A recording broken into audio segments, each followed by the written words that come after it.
여러분, 안녕하세요. 모르면 후회할지도 모릅니다. 만약 매일 밤 3번 이상 깨어난다면 주의해야 합니다. 몸이 보내는 위험 신호란? 김철수 씨는 올해 76세로 은퇴하고 서울 근교의 주택가에서 조용한 생활을 하고 있습니다. 그의 일상은 가까운 공원을 산책하거나 젊었을 때부터 친하게 지내온 이웃들과 대화를 나누는 것이 중심이었습니다. 하지만 최근 들어 그는 예전만큼 건강하지 않다고 느끼고 있으며 정신적인 상태도 예전과 다르다고 생각하고 있습니다. 낮 동안 피로를 자주 느끼고 밤에는 만성적인 불면증에 시달리고 있습니다. 특히 그는 매일 밤 여러 번 화장실에 가야 했고 때로는 3번이나 4번까지 깨어나기도 했습니다. 그는 이 상황이 매우 불편했지만 피할 수 없는 노화의 신호라고 생각했습니다. 어느 날 오후 산책을 하던 중 김철수 씨는 오랜 친구인 박영수 씨를 우연히 만났습니다. 두 사람은 최근 건강 상태에 대해 이야기를 나누었습니다. 박영수 씨도 비슷한 문제를 겪었지만 지금은 더 이상 그 문제로 고민하지 않는다고 했습니다. 사실 자녀들의 조언을 따라 박영수 씨는 유명한 노인의학 전문의를 찾아가 건강검진을 받았습니다. 의사는 꼼꼼한 진찰 후 잠자기 전이 작은 습관들이 노인의 수면의 질과 건강에 큰 영향을 미칠 수 있다고 강조했습니다. 의사의 지도를 따라 생활 습관을 조정한 결과 박영수 씨는 밤에 화장실에 가는 횟수가 크게 줄어들었고 이전보다 훨씬 더 질 좋은 수면을 취할 수 있었습니다. 박영수 씨의 이야기를 들은 김철수 씨는 매우 놀랐습니다. 처음으로 그는 자신이 겪고 있는 문제가 사소해 보이는 습관에서 비롯될 수 있음을 깨달았습니다. 이에 그는 친구의 조언을 따라 의사의 진찰을 받기로 결심했습니다. 김철수 씨의 생활 습관에 대해 자세히 논의한 후 의사는 낮 동안의 습관이 밤에 자주 깨는 주요 원인이라고 지적했습니다. 의사는 해결책을 제시하는 것뿐만 아니라 노인들에게 수면이 전반적인 건강 유지에 있어 중요한 요소임을 강조했습니다. 따라서 밤에 여러 번 화장실에 가야 하는 상황을 겪더라도 잠들기 전이 나쁜 습관을 피하는 것이 필요하다고 했습니다. 결국 어떤 습관들이 무의식적으로 수면의 질에 영향을 줄 수 있을까요? 그리고 잠들기 전에 절대 해서는 안 되는 것은 무엇일까요? 이 질문들은 노인뿐만 아니라 다양한 연령층의 많은 사람들이 관심을 가지는 문제입니다. 한국수면연구회에서 발표한 데이터에 따르면 63% 이상의 노인이 어느 정도의 수면 문제를 겪고 있으며 그 중에서도 밤에 여러 번 깨는 것이 가장 일반적인 증상입니다. 먼저 밤중에 여러 번 깨어나는 것의 주요 부정적인 영향을 살펴보겠습니다. 가장 두드러진 영향은 수면이 방해된다는 점입니다. 밤에 양질의 수면을 취하지 못하면 낮 동안 정신적으로 피로하고 온몸이 지쳐있는 상태가 됩니다. 이러한 느낌은 누구나 경험해 본 적이 있을 것입니다. 밤중에 화장실에 다녀온 후 다시 침대로 돌아와도 쉽게 잠들지 못하는 경우가 많습니다. 머릿속이 끊임없이 무언가를 생각하게 되어 수면 시간이 줄어들고 결국 몸이 충분한 휴식을 취하지 못합니다. 이러한 상태가 지속되면 몸이 쇠약해지고 낮 동안의 활력이 점점 부족해집니다. 기억력 감퇴, 짜증과 불안감 증가 등은 모두 수면 부족으로 인해 피할 수 없는 결과입니다. 노인들에게는 원래도 수면이 어려운 경우가 많은데 여기에 밤중에 여러 번 화장실에 가야 하는 상황이 더해지면 문제가 더욱 심각해집니다. 이러한 결과는 단순한 피로로 끝나지 않고 전반적인 건강에도 심각한 영향을 미칩니다. 밤중에 침대에서 일어날 때마다 넘어질 위험이 항상 존재합니다. 나이가 들수록 뼈와 근육이 젊을 때처럼 튼튼하지 않기 때문에 한 번의 실수로도 골절이 발생할 수 있으며 심한 경우 장기간 침대에 누워 지내야 할 수도 있습니다. 이는 신체적, 정신적으로 많은 부담을 초래할 수 있습니다. 더 나아가 밤에 여러 번 깨는 것은 몸이 보내는 경고 신호일 수도 있으며 전립선 비대증, 과민성 방광증후군, 심혈관 질환 등의 건강 문제와 관련이 있을 수 있습니다. 그렇다면 잠들기 전에 어떤 행동이 이러한 상황을 악화시킬 수 있을까요?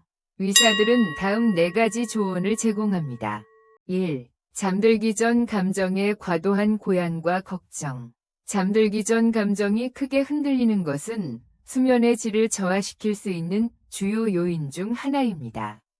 예를 들어 감동적인 영화나 드라마를 시청하거나 가족이나 친구와 격렬한 논쟁을 하거나 직장 스트레스나 미래에 대한 불안을 깊이 생각하는 것은 우리 몸과 마음을 긴장 상태로 만듭니다. 이로 인해 자율신경이 활성화되고 교감신경이 우세해지며 심박수가 증가하고 혈압이 상승하며 근육이 긴장하는 등의 반응이 발생합니다. 이러한 상태에서는 뇌가 흥분하여 편안한 수면을 취하기 어려워집니다. 실제로 불안이나 분노와 같은 강한 감정을 안고 잠들려 하면 밤중에 여러 번 깨거나 얕은 잠을 자게 되는 경우가 많습니다.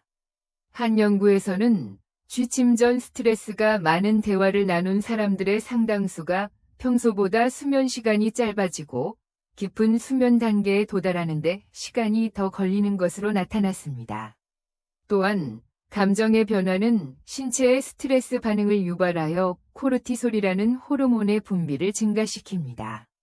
코르티솔은 원래 아침에 일어나기 위해 필요한 호르몬이지만 밤에 과도하게 분비되면 졸음을 방해하고 밤중에 여러 번 깨게 만드는 원인이 될 수 있습니다. 또한 코르티솔 증가로 인해 방광이 자극되어 야간에 화장실에 가야 하는 횟수가 증가할 수도 있습니다. 이러한 영향을 피하기 위해서는 잠들기 전 리라쿠스 시간을 충분히 가지는 것이 중요합니다. 예를 들어 취침 1시간 전에는 스마트폰이나 TV 사용을 자제하고 따뜻한 차를 마시거나 마음을 안정시키는 음악을 듣는 것이 효과적입니다. 또한 명상이나 깊은 호흡을 통해 부교감 신경을 활성화하면 자연스럽게 긴장을 푸는 데 도움이 됩니다. 유명한 심리학자들은 평온한 마음 상태로 잠드는 것이 질 높은 수면과 건강한 정신 신체를 유지하는 핵심이라고 강조합니다. 하루 동안의 스트레스와 적절히 마주하며 취침 전 시간을 평온하게 보내는 습관을 들이면 더 깊고 안정적인 수면을 취할 수 있을 것입니다. 2. 잠들기 전 전자기기 사용. 현대사회에서는 잠들기 전 스마트폰이나 태블릿과 같은 전자기기를 사용하는 것이 많은 사람들에게 일상적인 습관이 되었습니다. 특히 SNS를 확인하거나 영상을 시청하면서 휴식을 취한다고 생각하는 경우가 많습니다. 하지만 과학적 연구에 따르면 이러한 습관은 수면의 질을 현저히 저하시킬 뿐만 아니라 건강에도 부정적인 영향을 미칠 수 있습니다. 가장 큰 문제는 전자기기의 화면에서 나오는 블루라이트입니다. 이 빛은 뇌에서 멜라토닌 분비를 억제하는 역할을 합니다. 멜라토닌은 수면 호르몬이라고 불리며 생체 리듬을 조절하고 자연스러운 졸음을 유도하는 중요한 역할을 합니다. 그러나 블루라이트를 쬐면 멜라토닌 분비가 감소하여 잠드는 시간이 길어지고 수면이 얕아지는 경향이 있습니다. 특히 고령자의 경우 나이가 들수록 멜라토닌 분비량이 감소하기 때문에 전자기기의 영향을 더욱 크게 받을 가능성이 높습니다. 또한 잠들기 전 전자기기 사용은 뇌를 과도하게 자극하는 문제를 일으킵니다. 예를 들어 SNS 게시물을 보거나 뉴스를 읽으면 흥미로운 내용에 집중하게 되어 뇌가 활성화된 상태가 지속됩니다. 그 결과 휴식을 취해야 할 시간에 뇌가 제대로 쉬지 못하고 깊은 수면으로 진입하기 어려워집니다. 실제로 불면증 치료를 전문으로 하는 의사들은 잠들기 전 스마트폰을 오래 사용할수록 잠드는데 오랜 시간이 걸리고 밤중에 자주 깨는 경향이 있다고 지적합니다. 또한 늦은 밤까지 전자기기를 사용할 경우 자율신경이 교감신경 우세 상태로 유지되면서 심박수와 혈압이 증가할 가능성이 있다고도 합니다. 이러한 영향이 계속 누적되면 만성적인 수면 부족으로 이어질 수 있으며 결국 낮 동안의 집중력 저하와 업무 효율 감소를 초래할 수 있습니다. 그렇다면 잠들기 전 전자기기의 영향을 최소화하려면 어떻게 해야 할까요? 전문가들은 취침 최소 1시간 전에는 스마트폰이나 태블릿 사용을 자제할 것을 권장합니다. 블루라이트 차단을 위해 나이트 모드나 블루라이트 필터를 활용하는 것도 도움이 되지만 근본적인 해결책은 전자기기 사용 자체를 줄이는 것입니다. 대신 편안한 습관을 들이는 것이 중요합니다. 예를 들어 잔잔한 음악을 듣거나 아로마 테라피를 활용하거나 가벼운 스트레칭을 하거나 종이책을 읽는 것이 효과적입니다. 실제로 독서를 습관화한 사람들이 스마트폰을 사용하는 사람들보다 더 빠르게 잠들고 깊은 수면을 취할 가능성이 높다는 연구 결과도 있습니다. 기술이 발전한 현대사회에서 전자기기를 완전히 배제하는 것은 어려울 수 있습니다. 그러나 건강한 수면을 위해서는 밤 시간 동안 전자기기 사용 습관을 점검하고 보다 나은 생활 방식을 실천하는 것이 중요합니다. 3. 과식하거나 기름진 음식을 섭취하는 것. 저녁 식사를 과하게 하면 소화기관이 필요 이상으로 활동해야 합니다. 특히 위장은 많은 양의 음식을 처리하기 위해 활발히 움직이게 되며 이는 야간 수면의 질에 큰 영향을 미칩니다. 위가 활동하는 동안 뇌도 완전히 쉴 수 없기 때문에 깊은 잠에 들기 어려워지고 그 결과 수면이 얕아져 밤중에 여러 번 깨어날 가능성이 높아집니다. 예를 들어 스트레스가 많은 날이나 특별한 이벤트가 있는 날에는 과식하는 경우가 많습니다. 하지만 그런 날 밤에는 제대로 잠을 이루지 못하고 아침에 피로감을 느낀 적이 있지 않나요? 이는 과한 저녁 식사가 수면의 질을 저하시킨 대표적인 사례입니다. 또한 밤늦게 많은 음식을 섭취하면 위의 불편감과 팽만감이 증가하며 방광에 가해지는 압력도 높아집니다. 이로 인해 밤중에 화장실에 가는 횟수가 늘어나게 되며 결국 수면이 더욱 방해받습니다. 특히 기름진 음식이나 매운 음식은 소화하는 데 시간이 오래 걸리기 때문에 의 속에 오랫동안 남아 위산 역류를 일으키기 쉽습니다. 의학 전문가들은 의식도 역류 질환, 겔드를 앓고 있는 사람들은 특히 밤늦게 기름진 음식을 섭취하는 것을 피해야 한다고 조언합니다. 식사 후 바로 눕게 되면 위산이 쉽게 역류하여 속쓰림과 목의 불편함을 유발하게 되는데 이는 단순히 수면을 방해하는 것뿐만 아니라 장기적으로 식도의 건강에도 악영향을 미칠 수 있습니다.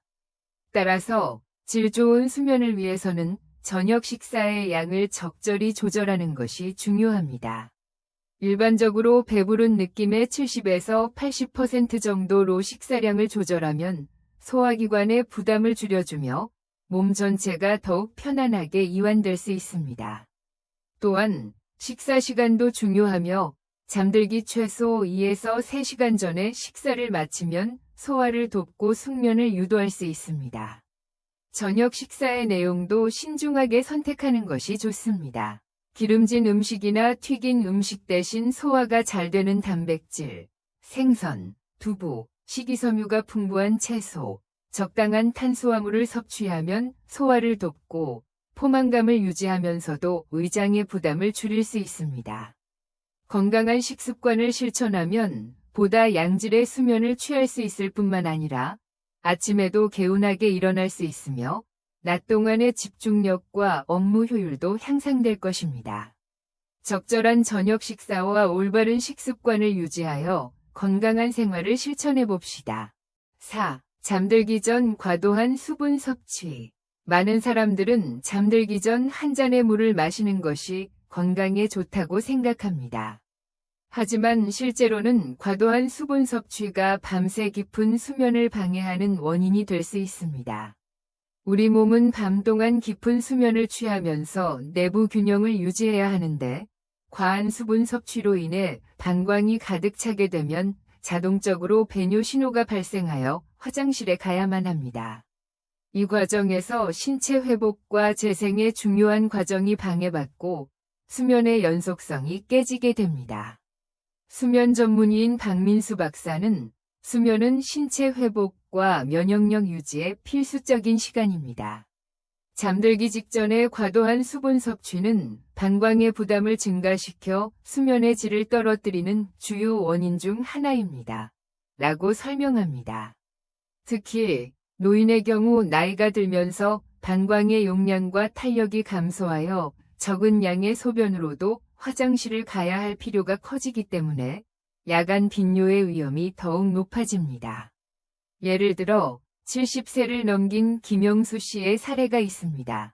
그는 매일 밤 3에서 4번씩 화장실에 가야 해서 낮 동안 졸음과 피로에 시달렸습니다.